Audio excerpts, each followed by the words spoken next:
কিছু কিছু মুভির স্টোরি এতটাই বাস্তববাদী হয় যে তার থেকে আমরা অনেক কিছু শিখতে পারি। আজকেও ঠিক তেমনই একটি মুভির এক্সপ্লেনেশন দিতে চলেছি, যেখানে আমরা দেখতে পাবো দুজন 12 বছরের বাচ্চা স্কুলে পড়াকালীন একে অপরকে এতটাই পছন্দ করতে শুরু করেছিল যে তারা বড় হয়ে বিয়ে করারও প্ল্যান করে নিয়েছিল। তবে সবকিছু পাল্টিয়ে যায় যখন মেয়েটি তার বাবা মায়ের সাথে কোরিয়া ছেড়ে আমেরিকায় শিফট হয়ে যায়। এরপর তারা কিভাবে একে অপরের সাথে যোগাযোগ করে এবং বড় হয়ে তাদের সম্পর্ক কেমন থাকে সেটা জানার জন্য পুরো ভিডিওটি দেখতে হবে।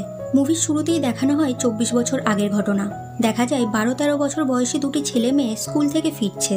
মেয়েটির নাম নাইয়াং আর ছেলেটির নাম হেসাং। নাইয়াং সবসময় ক্লাসে ফার্স্ট আসে, কিন্তু এইবার হেসাং ফার্স্ট হয়েছে আর সে সেকেন্ড।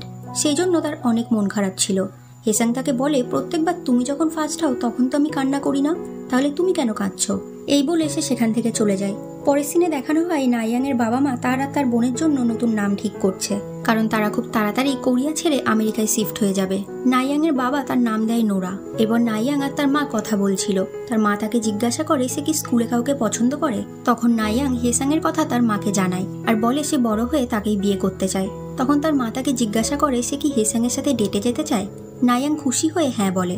তারপর আমরা দেখতে পাই তারা দুজন একটি পার্কে খেলা করছে আর তাদের মায়েরা বেঞ্চে বসে কথা বলছে। নাইয়াং এর মা হেসাং এর মাকে বলে তারা কিছুদিনের মধ্যেই আমেরিকায় শিফট হয়ে যাবে, তাই সে চাইছিল তার মেয়ে তার কাছের বন্ধুদের সাথে সময় কাটিয়ে কিছুটা ভালো স্মৃতি জমা করুক। হেসাং এর মা তাকে বলে তাদের আমেরিকায় যাওয়ার কি দরকার, নাইয়াং এর বাবা একজন ডিরেক্টর আর সেও একজন আর্টিস্ট, তাদের লাইফ এখানে ভালোই চলছে। তখন নাইয়াং এর মা বলে ভালো কিছু পাওয়ার জন্য কিছু না কিছু পিছনে ছাড়তেই হয়। এদিকে নাইয়াং আর হেসাং খুব ভালো একটা সময় কাটাচ্ছিল। হেসাং এখনো জানতো না যে নাইয়াং কোরিয়া ছেড়ে চলে যাচ্ছে। তারপর তারা বাড়িতে ফিরে আসে। পরের দিন স্কুলে গিয়ে হেসাং জানতে পারে নাইয়াং কোরিয়া ছেড়ে চলে যাচ্ছে আর আজ তার স্কুলে লাস্ট ডে। তার জন্য হেসাং এর অনেক মন খারাপ ছিল। স্কুল শেষে তারা একসাথে বাড়ি ফিরছিল, কিন্তু হেসাং একটাও কথা বলে না। তার মুখ দেখে স্পষ্ট বোঝা যাচ্ছিল যে সে ভিতরে ভিতরে অনেক কষ্ট পাচ্ছে। নাইয়াং যখন তার বাড়ির কাছে চলে আসে, হেসাং তাকে পিছন থেকে ডেকে শুধু বাই বলে চলে যায়। এরপর কিছুদিন পর নাইয়াং এর ফ্যামিলি আমেরিকায় শিফট হয়ে যায় আর নাইয়াং নিজের নাম পাল্টিয়ে নতুন নাম রাখে নোরা। তাই এখন থেকে আমরা নাইয়াংকে নোরা বলেই ডাকবো। নোরা এখন নতুন স্কুলে ভর্তি হয়েছে, কিন্তু তার কোনো বন্ধু হয়ে ওঠেনি, তাই সে সবসময় একা একাই থাকে। এভাবেই 12 বছর কেটে যায়। হেসাং তার মিলিটারি ট্রেনিং শেষ করে ফেলেছে। আসলে কোরিয়াতে প্রত্যেক ছেলেদেরকেই এই মিলিটারি ট্রেনিং নিতে হয়। এদিকে নোরাও অনেক বড় হয়ে গিয়েছে। সে তার রাইটিং কোর্সের জন্য নিউ ইয়র্ক সিটিতে এখন একাই থাকে।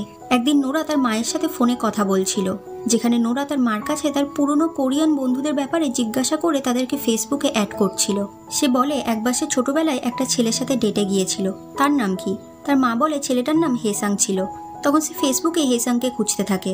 সে দেখে হেসাং তার বাবার ফেসবুক পেজে একটি কমেন্ট করেছে, যেখানে সে লিখেছে সে তার ছোটবেলার বন্ধু নাইয়াংকে খুঁজছে, সে তার সাথে যোগাযোগ করতে চায়। নোরা হেসাং এর প্রোফাইল চেক করে তাকে ফ্রেন্ড রিকোয়েস্ট পাঠায়। এদিকে হেসাং তখন তার বন্ধুদের সাথে পার্টি করছিল, তাই সে আর তার ফোনের দিকে লক্ষ্য করে না। পরের দিন সকালে সে নোরার মেসেজ দেখার পর খুব খুশি হয়ে যায় আর তার ফ্রেন্ড রিকোয়েস্ট অ্যাকসেপ্ট করে নেয়। এরপর তারা একদিন ভিডিও কলে কথা বলে। প্রায় 12 বছর পর তারা একে অপরকে দেখে। হেসাং জানায় সে তাকে অনেক খুঁজেছে, তাকে অনেক মিস করেছে। সে জানতো না যে নোরা তার নাম পাল্টিয়ে ফেলেছে। এভাবেই তারা অনেক কথা বলতে থাকে। তারা যখনই সময় পেত একে অপরের সাথে কথা বলার চেষ্টা করত। আস্তে আস্তে তাদের সম্পর্ক আবারও আগের মতো হয়ে যায়।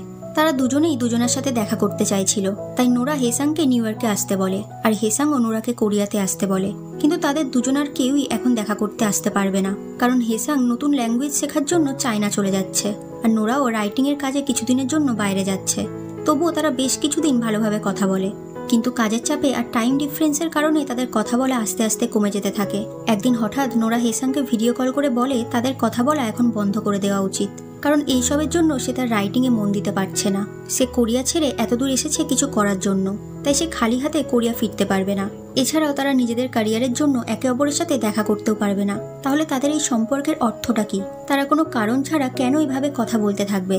এইসব শুনে হেসাং খুব কষ্ট পায়, কিন্তু নোরাকে কিছুই বলতে পারে না।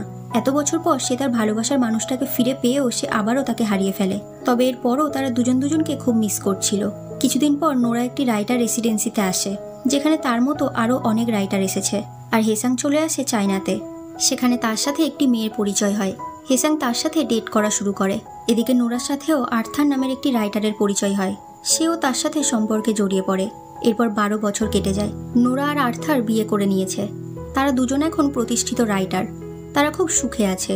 অপরদিকে হেসাংও এখন চাকরি করছে আর যে মেয়েটির সাথে সে ডেট করছিল তার সাথেও তার এখন আর কোনো সম্পর্ক নেই। আমরা দেখতে পাই হেসাং তার বন্ধুদের বলছে সে কিছুদিনের জন্য নিউ ইয়র্ক ঘুরতে যাচ্ছে। তার বন্ধুরা ভাবে সে হয়তো নোরার সাথে দেখা করতে যাচ্ছে, কিন্তু হেসাং বলে তার তো 7 বছর আগেই বিয়ে হয়ে গিয়েছে, সে নিউ ইয়র্ক শুধুমাত্র ঘুরতে যাচ্ছে। কিছুদিন পরেই হেসাং নিউ ইয়র্ক চলে আসে, কিন্তু ওয়েদার খারাপ হওয়ার কারণে সে না কোথাও ঘুরতে যেতে পারে আর না নোরার সাথে দেখা করতে পারে। তবে পরের দিন তারা একটি পার্কে দেখা করে, আর 24 বছর পর তারা একে অপরকে আবারও সামনে থেকে দেখে। নোরা এগিয়ে এসে হেসাংকে জড়িয়ে ধরে। তারা দুজনকে এতদিন পর দেখে খুব খুশি হয়। নোরা হেসাংকে নিউ ইয়র্ক শহরটা ঘুরিয়ে দেখাচ্ছিল। নোরা বলে সে বিয়ের আগে কোরিয়া গিয়েছিল আর তার সাথে দেখা করার জন্য তাকে ইমেলও করেছিল, কিন্তু হেসাং কোনো উত্তর দেয়নি। হেসাং রিপ্লাই না দেওয়ার জন্য তার কাছে ক্ষমা চায়। নোরা তাকে জিজ্ঞাসা করে সে 12 বছর আগে তাকে কেন খুঁজছিল।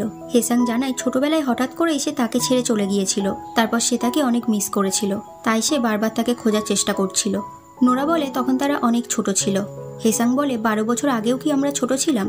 নোরা বলে হ্যাঁ, তবে এখন তারা বড় হয়ে গিয়েছে। এরপর নোরা বাড়ি ফিরে আর্থারকে হেসাংয়ের ব্যাপারে বলতে থাকে। আর্থার তাকে জিজ্ঞাসা করে সে কি এখনও হেসাংকে পছন্দ করে। নোরা বলে না, হেসাং শুধুমাত্র তার ভালো বন্ধু। সে আর্থারকে জিজ্ঞাসা করে সে হেসাংয়ের সাথে দেখা করতে গিয়েছিল বলে তার খারাপ লাগেনি তো।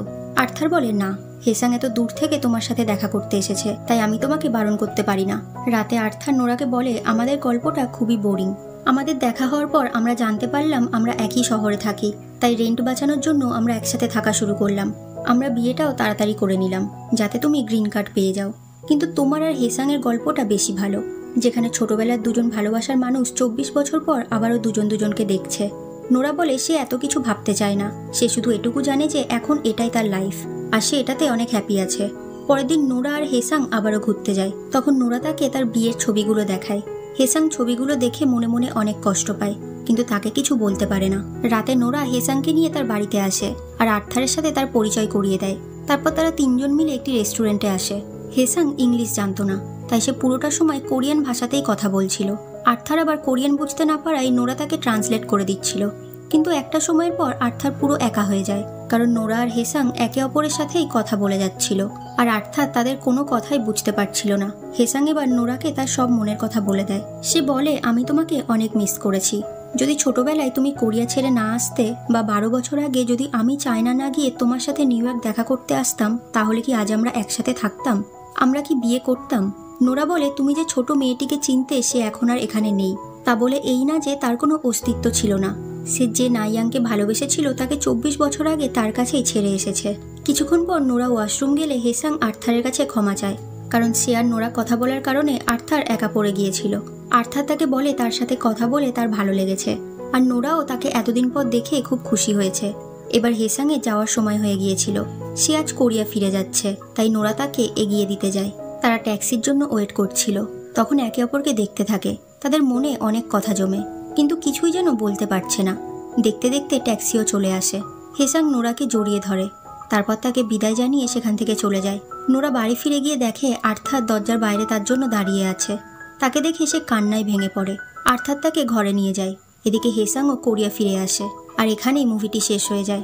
মুভির গল্পে নোরাকে খুবই প্র্যাকটিক্যাল দেখানো হয়েছে। সে নিজের ক্যারিয়ারটাকে সবসময় আগে রেখেছে।